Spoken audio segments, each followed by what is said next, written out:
So I hope nobody can hear me, but I also want to share or say it out loud, I guess.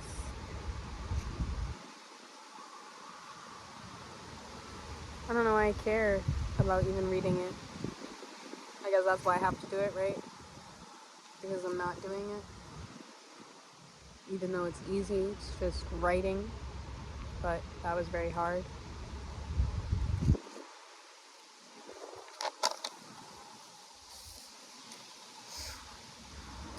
To my mother, a mommy, if you will. As a researcher, I have searched and attempted every strategy known to the internet, and still we are not okay. I am not okay. They say when you tell someone something that might not sit well with them, you should also add compliments or awareness of the good that you did notice. I thought you cared for me and my feelings more than you cared about the delivery of said words based on the way you speak to me, at people, and about other people. So I now know that is not the case. So I start with thank you. I thank you for the memories. I thank you for the lessons. I thank you for the sacrifices. I thank you because I love me and I simply had to get that from you. I thank you for not sending me to foster care, as you said you would have if you didn't understand the struggle of being there. But that choice of keeping me was not enough for me to feel loved. I thank you for trusting me enough to help you out around the house, but I feel like more of a slave than a person in your presence. I thank you for allowing me space to be an individual, but I wish I didn't have to ask my family to spend time with me. I thought it was a given we would all choose each other.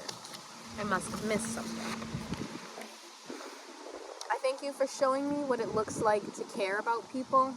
I just wish you chose your children before looking at those around you.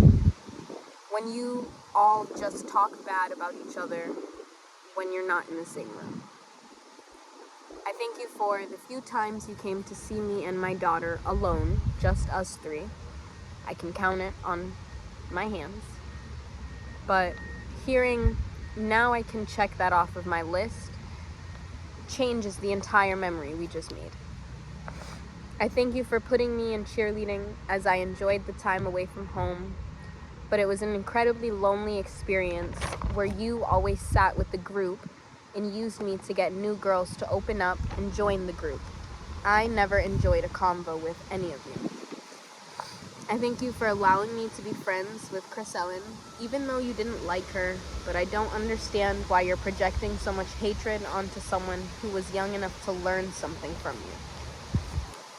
I love you so much, and it sucks how I can't even write this letter normally. My hand keeps cramping, but I refuse to stop. My entire body is shaking so much, and I wish it would stop. You are my mom. I just want to love you for who you are and be loved for who I am. That shouldn't be hard. I thank you for sacrificing your body to give birth to us and take care of me, not us, me.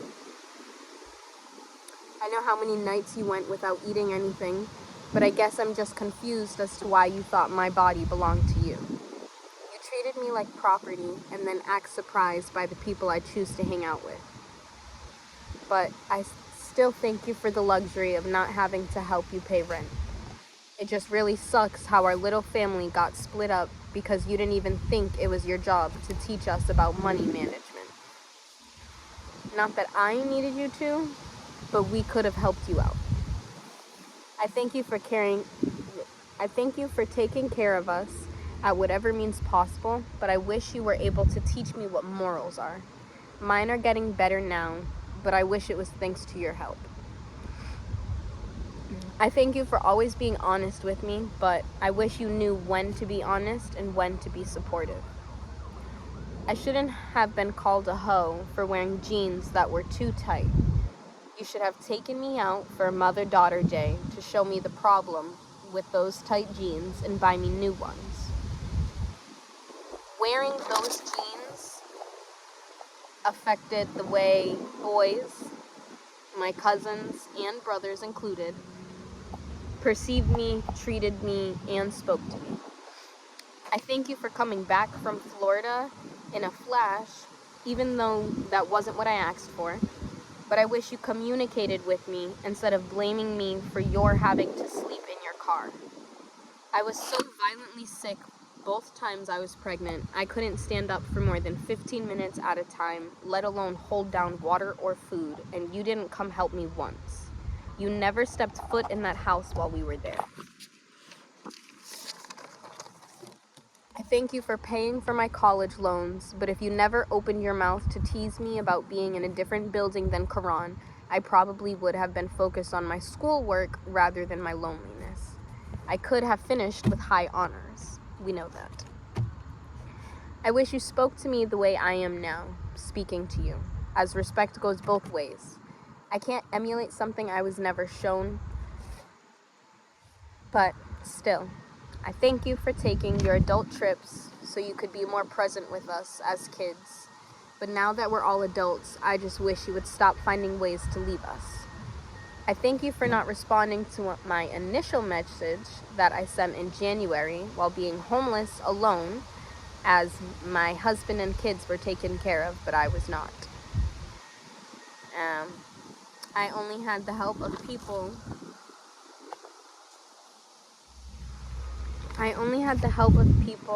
who don't love me half as much as you should. But I hate how you actually made the whole situation into a big scene by playing victim with your friends and our family. I understand how stressful it is to be a single mom, but little me didn't deserve to be cussed out every time I came to you with a problem of my own. These past 5 years really just showed me what kind of horrible people I love. Everyone I love is horrible, no intention of healing from what they went through. The quiet, respectful girl you thought was here never existed. I just didn't want to be beat because you couldn't stand your reality. And that hurts more, that my family is upset that I'm hurt than it did when you hurt me. I'm sorry that I allowed those videos of me to get around, but I've been being blackmailed to be with Giancarlo. Don't get me wrong, that's what I wanted to do, but now it doesn't feel safe. And I sent him away, I kicked him out, and so they sent out the video. But talking about that video, this is the 3rd time a cousin of mine has put me in a position to be sexually cornered, and you reacted the way you always do. Like it's not something you failed to show or teach me about. It's the fact that the person who touched Imani at her quince was there, but I wasn't even told when or where it would be. Even when I was staying in their home, they told me nothing about the party, except that they wanted my help with the dance.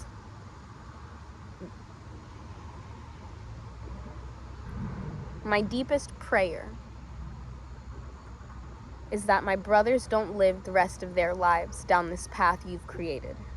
Even if they don't go to God, as long as it's still better than this. That's all I want for every person I meet, and that's how me and you are different. I thank you for your strength, honesty, beauty, and the manipulation tactics I've recently observed. You've ruined our childhoods by focusing on your own past. Your mom made her choice. What's yours? What kind of memory do you want to leave? What kind of person do you want to be? How do you imagine spending your final years on Earth? Not a single time that something bad had happened did you find a correct response. You react as if everything around you is coming to kill you. First the broom, then the extension cord, the hanger, your hand, your foot. Stuck in a room with books and a radio is how you handled me. And now, bondage and being slapped and teased like a toy is where I feel most safe. What you used as discipline, I mistook for love. And still, in every life I can imagine living, I would want you to be my mom. In every single one. I will never regret my love, my fire, but my children won't suffer the same. And until you love yourself the way I do, you can't be a part of our family anymore. Many other females in our family have been sexually assaulted by a man in this family or allowed in that house, and I see no change. And you can go and tell your little friends about it as well, since that's all you do.